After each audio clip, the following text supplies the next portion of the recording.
What the mind can conceive, it can achieve by Napoleon Hill. Hi friends. Today we are going to discuss about Think and Grow Rich, written by Napoleon Hill. हमें पता है कि हमें कुछ grow करना है अपने life में, तो उसके ऊपर हमें सोचना पड़ेगा. इसलिए वो बुक का name think and grow rich यही दिया गया होगा शायद. Friends, think and grow rich ये बुक जो ऑथर ने लिखा है, उन्होंने वो बुक में कम से कम एक 13 टाइप का एक स्टेप दिया है. जो 13 टिप्स आपको बताया गया है कि उसी स्टेप के हिसाब से हम लोग जाएंगे तो हमें कुछ ना कुछ अचीव होगा और हम रिच बन सकते हैं. उसके हिसाब से उन्होंने हर एक स्टेप के ऊपर गौर से अपना खुद का ओपिनियन दिया है और वो लिखा है. तो उसी हिसाब से हम 13 टिप्स देखेंगे और 13 टिप्स के हिसाब से हम आगे जाएंगे. उसमें फर्स्ट स्टेप उन्होंने दिया है डिजायर, चाहत. आपने जो भी हम काम करते हैं उसमें चाहत होनी चाहिए, डिजायर होनी चाहिए. डिजायर होगा तो ही हम वो अचीव कर सकते हैं. इसलिए लेखक ने लिखा है, वहां पे ऑथर ने लिखा है कि आप जो गोल अचीव करने वाले हैं वो करने के लिए आपको चाहत होनी चाहिए. वो एक दिल से चाहत होनी चाहिए, स्ट्रांग चाहत होनी चाहिए. जो सोचेंगे वो होना ही चाहिए. सोच आपकी स्ट्रांग होनी चाहिए. इसलिए उन्होंने उसमें और डिजायर के अंदर उन्होंने 6 स्टेप्स दिए. उसमें से एक उन्होंने बोला है कि आपका गोल सेट होना चाहिए. सेट योर गोल, स्पेसिफिक होना चाहिए. आपका जो भी गोल है वो स्पेसिफिकली आपको डिजाइन करना है, उसके हिसाब से आपको चलना है. उसके बाद आप क्या देंगे, जो आप देने वाले, जो कैसे देने वाले, उसके बदले में आपको क्या मिलने वाला है, वो भी इम्पोर्टेंट है. इसलिए आप क्या देंगे उसके बदले जो आपको मिलेगा. आपको यूनिवर्स को आप देते हैं तो उसके बदले आपको कुछ ना कुछ मिलता है. इसलिए वो भी आपको क्या देने वाले हैं, उसके बदले में आपको मिलेगा. उसके बाद डेडलाइन सेट करना है आपको. आपने जो गोल या डिजायर होगा, आपने जो गोल लिखा है, जो आपको अचीव करना है, उसको एक डेडलाइन देना पड़ेगा, टाइम लिमिट सेट करना पड़ेगा. उसके सिवा आप तो को अचीव कर नहीं सकते. उसके बाद वो अचीव करने के लिए आपको प्लान क्रिएट करना पड़ेगा. क्रिएट योर प्लान बनाओ. जो आपको अचीव करना है, जो गोल आपको अचीव करना है, उसके लिए आपको प्लान बनाना पड़ेगा. ये ऑथर ने बताया है. उसके बाद वो right all things on paper. जो भी आपको करना है वो पूरा स्टेप बाय स्टेप आप सब एक पेपर पे लिख लो. लिखने के बाद आप वो पढ़ो. उसके बाद आप 6 नंबर का उन्होंने स्टेप बोला है, वो है फेथ. आप जो चीज कर रहे उसके ऊपर आपका फेथ होना चाहिए, बिलीव होना चाहिए आपका. उसके सिवा तो आप उसको अचीव कर नहीं सकते. इसलिए फेथ बहुत इंपॉर्टेंट है. वो 6 स्टेप्स जो दिया है उसमें फेथ इंपॉर्टेंट पार्ट प्ले करता है. क्योंकि आपका एजुकेशन कुछ भी हो, आपकी बर्निंग डिजायर इंपॉर्टेंट है. आपको चाहत एकदम स्ट्रांग होना चाहिए. वो लेखक ने, ऑथर ने दिया है एक डिजायर. सेकंड पार्ट है फेथ. आपका फेथ बहुत इंपॉर्टेंट है. इतना इंपॉर्टेंट पार्ट आपका वो गोल सेटिंग, जो गोल अचीव करना है आपको, जो रिच बनना है, जो भी चीज आपको लाइफ में करनी है, उसके लिए फेथ बहुत इंपॉर्टेंट पार्ट है. फेथ के सिवा आप वो कर ही नहीं सकते. इसलिए जो भी कर रहे उसके ऊपर आपका फेथ होना चाहिए और स्ट्रांगली बिलीव होना चाहिए उसके ऊपर. इसलिए वो बहुत इंपॉर्टेंट पार्ट है. तीसरा है ऑटो सजेशन. ऑटो सजेशन वहां पे लेखक ने दिया है कि we have two type of minds. One is conscious mind और second is subconscious mind. Subconscious mind आपको तो मालूम है, जो कॉन्शियस माइंड होता है वो सबकॉन्शियस माइंड को चीज देता है. उसके जो भी हम रिपीटेडली करते हैं वो सबकॉन्शियस माइंड में आता है. जब हम कुछ प्लान करते हैं, जो सोचते हैं, वो सबकॉन्शियस माइंड की तरफ हम डाइवर्ट करते हैं. जो हम रिपीटेडली करेंगे वो सबकॉन्शियस माइंड में ऑटोमेटिकली होता रहेगा. इसलिए जो भी करना है, हमें जो सोचना है वही होगा. जो सोचेंगे, सोच के करेंगे वही होगा. इसलिए जो सोचेंगे वो पॉजिटिव सोचो और वही चीज हमें अपने इसमें लाइफ में होता रहेगा. आपके गोल में अचीव करने के लिए वो होता रहेगा. इसलिए पॉजिटिव सोचा करो और उसी हिसाब से आपको उसका भी फीडबैक मिलेगा. फील करो माइंड में कि हर चीज रिपीट करना करेंगे तभी तो ऑटोमेटिकली वो लाइफ में ऑटोमेटिक वो चीज होता रहेगा. इसलिए सबकॉन्शियस माइंड ऑटोमेटिकली वो अचीव करता रहता है. उसको ज़्यादा बोलने की जरूरत नहीं रहती, वो ऑटोमेटिकली होता है। इसलिए ऑटो सजेशंस बहुत इंपॉर्टेंट है। उसके बाद स्पेशलाइज नॉलेज, आपको वो जो चीज़ आप कर रहे हैं उसमें आपको नॉलेज होना चाहिए, स्पेशलाइज होना चाहिए। आप जो भी चीज़ करना चाहते, समझो आपको XYZ कंपनी स्टार्ट करनी है, मगर वो कंपनी या XYZ होटल स्टार्ट करना है, वो होटल में आप जो भी चीज़ बनाने वाले हैं उसके लिए आपके पास स्पेशलाइज नॉलेज होना चाहिए। आपके पास नॉलेज होगा, स्पेशलाइज आपके पास स्पेशल नॉलेज होगा तभी आप कर पाएंगे। ठीक है, आपके पास स्पेशलाइज नॉलेज नहीं, आपको आदमी लोगों को भी हायर कर सकते हैं, क्योंकि जनरल नॉलेज है, एक तो जनरल सब नॉलेज होता है, उसमें तो सब टाइप का नॉलेज आता है, वो इतना इंपॉर्टेंट नहीं। मगर जो स्पेशल नॉलेज होगा आपको, समझो आप आईटी कंपनी, आईटी का नॉलेज है, इंफॉर्मेशन टेक्नोलॉजी का आपके पास नॉलेज है, तभी आप उसमें अचीव कर सकते हैं। जो गोल आपने डिसाइड किया है उसी हिसाब से होगा।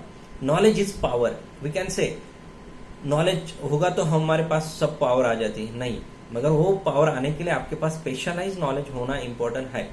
You can use team for development of your goal. जो भी गोल आपने डिसाइड किया है वो डेवलप करने के लिए, वो अचीव करने के लिए आपको टीम हायर कर सकते हैं। वो टीम स्ट्रांग होनी चाहिए, वो नॉलेजेबल हो सकती है, वो नॉलेजेबल होना चाहिए।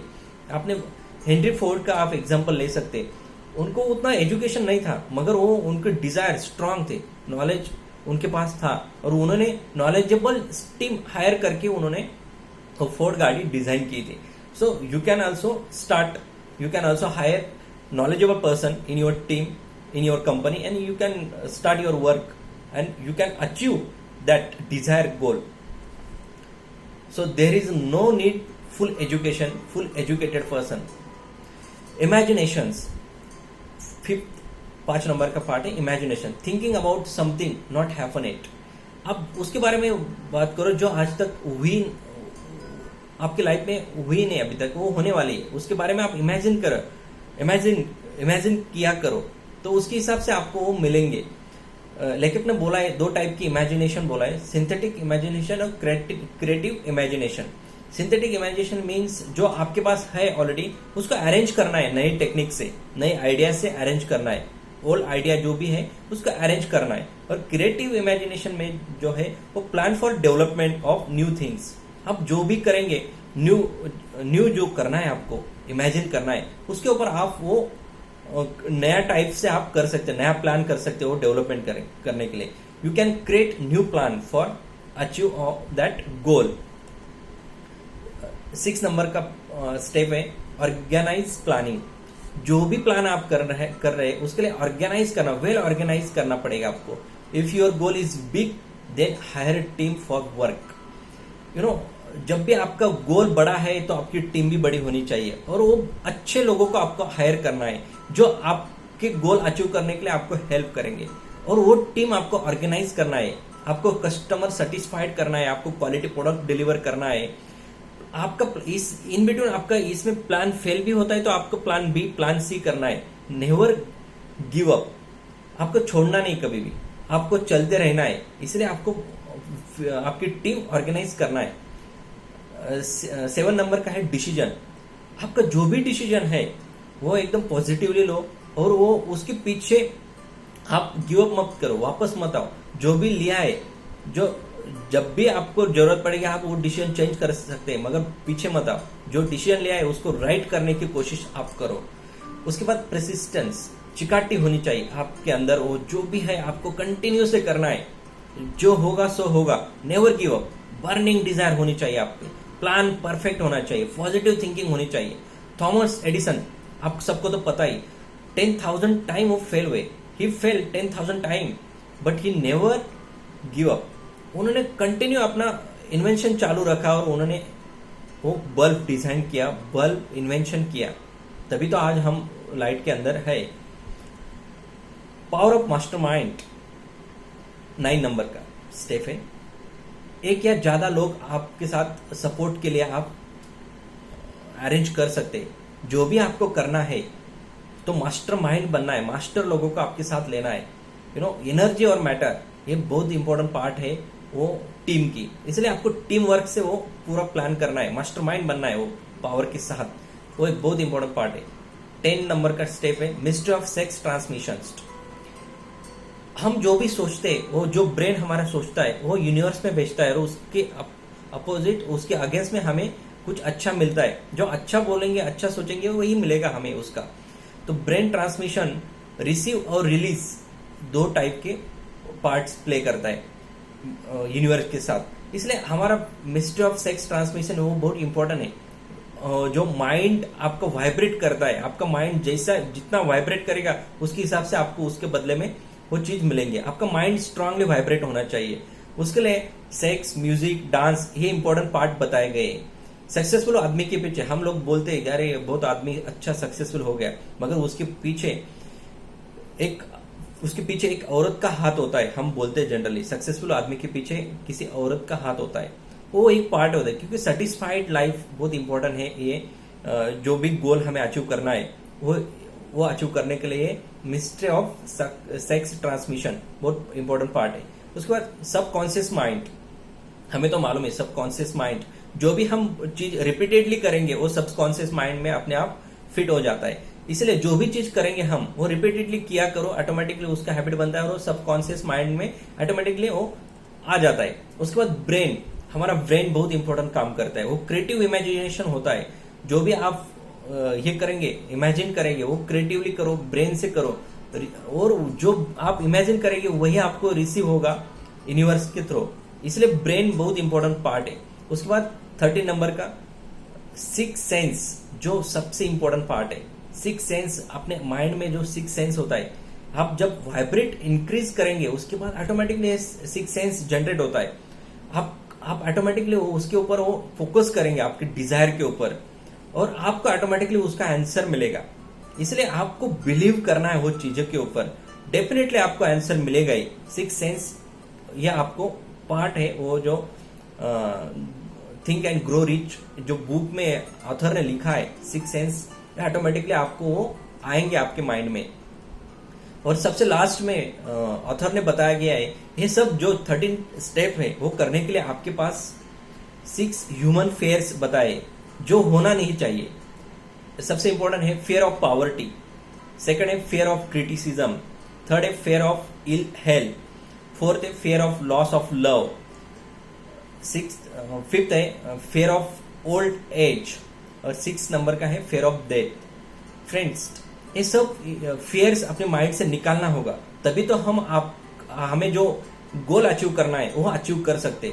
इसलिए सब लोगों ने ध्यान में रखो, फियर ऑफ पॉवर्टी निकालो, क्रिटिसिज्म का आप ज्यादा ख्याल मत करो, हेल्थ अच्छा रखो, लॉस ऑफ लव में थोड़ा अपने आप को स्ट्रांग रखो, अपने ओल्ड एज के बारे में सोचो मत, और डेथ के बारे में सोचो मत, जो होगा सो होगा।